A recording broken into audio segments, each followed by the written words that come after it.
Dear student, आप सभी का एपी स्टडी में स्वागत है। आज हम जो है ख्याति की गणना की विधियां के बारे में पढ़ेंगे। ख्याति की गणना कैसे करनी है, कौन कौन सी इसकी विधियां हैं।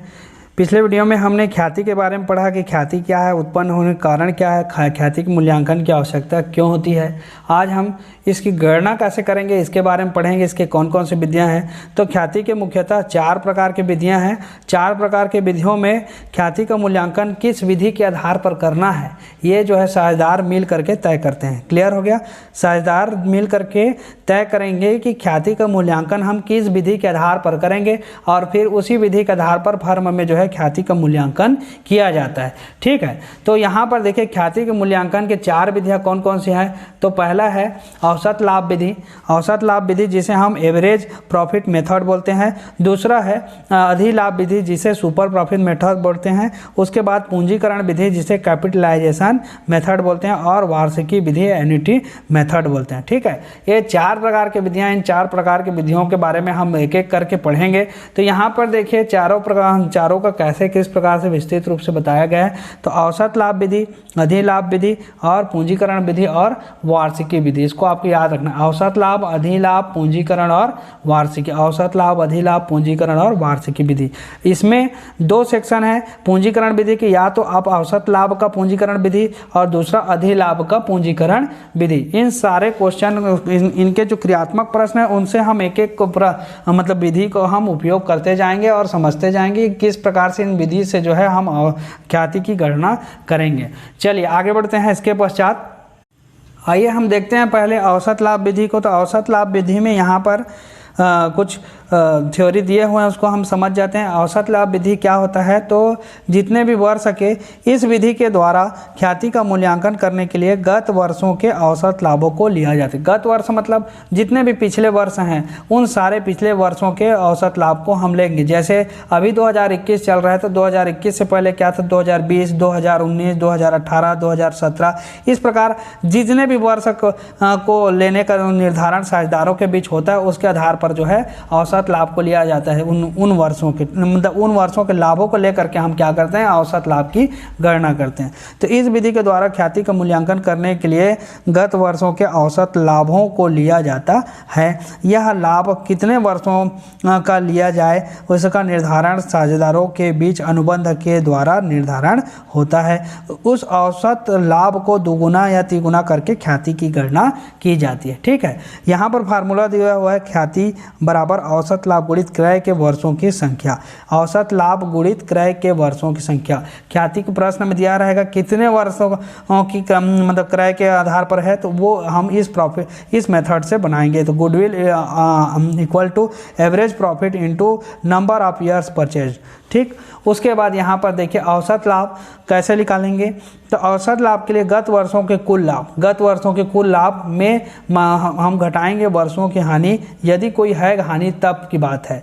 ठीक, माइनस कर देंगे क्या है, घटा देंगे असामान्य लाभ को और जोड़ देंगे असामान्य हानि को। क्लियर हो गया। बटे कर देंगे क्या, लाभ व हानि के वर्षों की संख्या, जितने वर्षों का है उस वर्ष की संख्या को यहाँ पर डाल देंगे। 2 साल, 3 साल, 4 साल, 5 साल जितने भी लिए हैं। अब यहाँ पे संक्षिप्त में देख लीजिए आप, प्रश्न में जितने वर्षों की लाभ हानि का उल्लेख है उन वर्षों के लाभों को जोड़कर हानि को घटाकर कुल लाभ की गणना करें। क्लियर हो गया। लाभ को जोड़ेंगे और हानि को घटा करके करेंगे। उसके बाद किसी वर्ष कोई असामान्य हानि या असामान्य लाभ हुआ है तो उस वर्ष के लाभ में से असामान्य हानि को जोड़ दें और असामान्य लाभ को क्या कर देंगे, घटा कर ही कुल लाभ की गणना करें। इसको आप याद रखिएगा। असामान्य हानि है तो क्या कर देंगे, जोड़ देंगे, और असामान्य लाभ है तो उसको क्या कर देंगे, घटा करके ही कुल लाभ की गणना करनी है। तीसरा पॉइंट है कि कुल लाभ में वर्षों की संख्या का भाग देकर औसत लाभ की गणना करें। और चौथा जो पॉइंट है, औसत लाभ में निर्धारित दर अर्थात दोगुना या तिगुना करके ख्याति की गणना करें। चलिए अब उसके बाद यहाँ पर क्या लिखा है उसको आप एक बार पढ़ लीजिएगा। इसको इन सबको क्या करना है, जोड़ना। वास्तविक औसत लाभ की गणना करते समय निम्न तथ्यों को जोड़िए। असामान्य हानि, पूंजीगत व्यय, अनावर्तक व्यय और मूल्यांकन, इनको पढ़ लीजिएगा। ठीक, उसके बाद वास्तविक औसत लाभ की गणना करते समय निम्न तथ्यों को घटाइए। असामान्य लाभ, मूल्यांकन और समायोजन।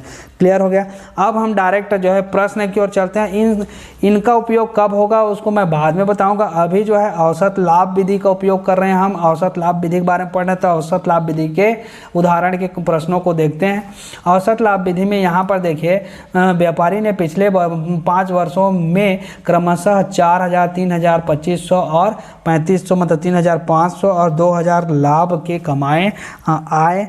ख्याति की राशि निकालिए यदि यह गत 5 वर्षों के औसत लाभ का 3 गुना हो। गत 5 वर्षों का औसत लाभ का कितना गुना हो, 3 गुना हो। अब इसको कैसे निकालना है, इसको हमको देखना है। देखिए यहाँ पर हमने निकाल करके बताया हुआ है। यहाँ पे व्यापारी ने पिछले 5 वर्षों का इस प्रकार है, बटे 5 कर दिए। ठीक है, जो भी हर वर्ष का है उसको हमने यहाँ पे लिख दिया, 5 कर दिया, बराबर कर देंगे तो 15,000 बटे 5 बराबर कितना, भाग देंगे तो कितना आ गया, 3,000। अब ख्याति की राशि निकालेंगे तो औसत लाभ गुणित जितना गुना बोला है तो इंटू 3 गुना बोला है यहाँ पे प्रश्न में, 3 गुना, इसलिए 3 कर दिए, बराबर क्या हो गया, 3,000 गुणित 3 बराबर 9,000 हो गया। क्लियर हो गया। अब हम यहाँ पर भी देखिए 9,000 आया हुआ है, यहाँ पर भी ठीक उसी प्रकार से किए हैं। एवरेज प्रॉफिट निकालने के लिए भाग दिए हैं और 3,000 आया है। अब 3,000 को गुणा करके 9,000 निकाले। इस प्रकार से भी आप कर सकते हैं या ऐसे भी कर सकते हैं आप, इस प्रकार से भी निकाल सकते हैं। क्लियर हो गया। चलिए आगे बढ़ते हैं, स्क्रीनशॉट भी ले सकते हैं। उसके बाद देखिए यहाँ पर प्रश्न क्रमांक 2 उदाहरण का है प्रश्न है ये भी।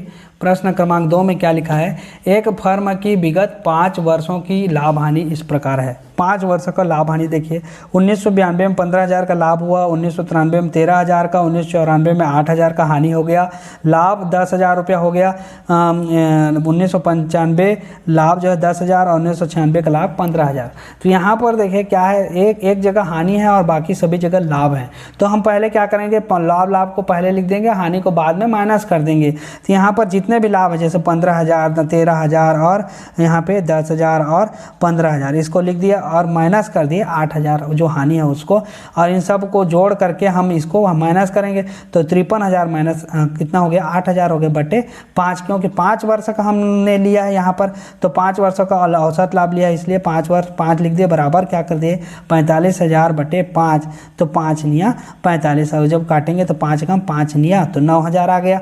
अब फर्म की ख्याति का मूल्य कैसे निकालेंगे, तो यहाँ पर लिखा है औसत लाभ के 2 वर्षों के क्रय पर किया जाता है। ख्याति का मूल्यांकन कैसा किया जाता है, गत 5 वर्षों के औसत लाभ के 2 वर्षों के क्रय पर। तो 2 वर्षों के क्रय पर, तो यहाँ पर होगा औसत लाभ गुणित क्रय के वर्षों की संख्या। यहाँ पे फार्मूला दिया है, यहाँ पे देखिए औसत लाभ गुणित क्रय के वर्षों की संख्या, इसी में हम फिट कर देंगे उसको। तो औसत लाभ हमारा कितना निकला है, 9,000 औसत लाभ हमारा कितना, हाँ 9,000 निकला है। 9,000 गुणित 2 कर दिए तो कितना हो गया, 18,000 रुपये हो गया। इस प्रकार से आपको इस प्रश्न को हल करना है। दूसरा देख लेते हैं, उदाहरण के प्रश्न को तो हमने देख लिया, आप क्रियात्मक प्रश्नों से एक प्रश्न बना के देखते हैं। यहाँ पर देखिए प्रश्न में दिया हुआ है औसत लाभ विधि द्वारा ख्याति की गणना कीजिए। ठीक है, तो एक फर्म ने गत 4 वर्षों में 80,000, 1 लाख और 1,20,000, 1,60,000 क्रमशः कमाए, मतलब इतना कमाई हुआ है उनका 4 साल में। 3 वर्ष के क्रय के आधार पर औसत लाभ विधि द्वारा ख्याति की गणना कीजिए। तो हम क्या करेंगे, इन चारों को हम यहाँ पर देखिए 80,000, 10,000, 80,000, 1 लाख और 1,20,000, 1,60,000 चारों को क्या कर दिए, लिख दिए, जोड़ दिए, अब बटे 4 कर दिए। अब इन सब को जोड़ेंगे तो कितना हो गया, 4,60,000। 4,60,000 में बटे 4 कर देंगे, 4 से अगर भाग दिए तो कितना आ गया, 1,15,000। ठीक, अब हमको ख्याति की राशि निकालना है, तो ख्याति की राशि बराबर औसत लाभ गुणित क्रय किए गए वर्षों की संख्या। तो क्रय किए गए वर्षों की संख्या कितना दिया है, 3 वर्ष दिया है, तो 1,15,000 गुणित 3 करेंगे तो कितना हो गया, 3,45,000 हो गया। तो इस प्रकार से यहाँ पर भी देखिए, यहाँ पे भी उत्तर कितना आ रहा है, 3,45,000। ठीक है। तो इस प्रकार से आपको बनाना है प्रश्नों को, बिल्कुल सरल है, कहीं पर भी कोई दिक्कत नहीं है।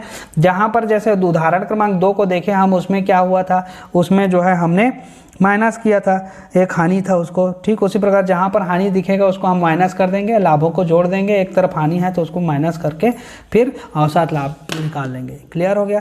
तो आज के वीडियो में बस इतना ही। नेक्स्ट वीडियो में हम आगे के प्रश्नों को हल करेंगे। वीडियो को देखने के लिए बहुत बहुत धन्यवाद। और अगर आप चैनल पर नए हैं तो चैनल को आप सब्सक्राइब कर दीजिए, वीडियो को लाइक करना ना भूलें, क्योंकि इससे मेरे को भी मोटिवेशन होता है कि हाँ, मेरे वीडियो को बच्चे देखते हैं, अच्छा लगता है और अधिक वीडियो बनाने का मन करता है फिर। और एक चीज़ और है कि आप अगर अपने जो दोस्त यार हैं उन तक जो है इस वीडियो को पहुंचाइए, शेयर कीजिए, ताकि अधिक से अधिक स्टूडेंट को इसका फ़ायदा हो सके, अधिक से अधिक लोग जो है घर बैठे यूट्यूब के माध्यम से स्टडी कर सकें, उनको किसी प्रकार के ट्यूशन की आवश्यकता ना हो। बस यही है इसका उद्देश्य। और इस वीडियो को आप अधिक से अधिक शेयर कर दीजिए अपने दोस्तों में। तो आज के लिए बस इतना ही। वीडियो को देखने के लिए आप सभी का पुनः धन्यवाद।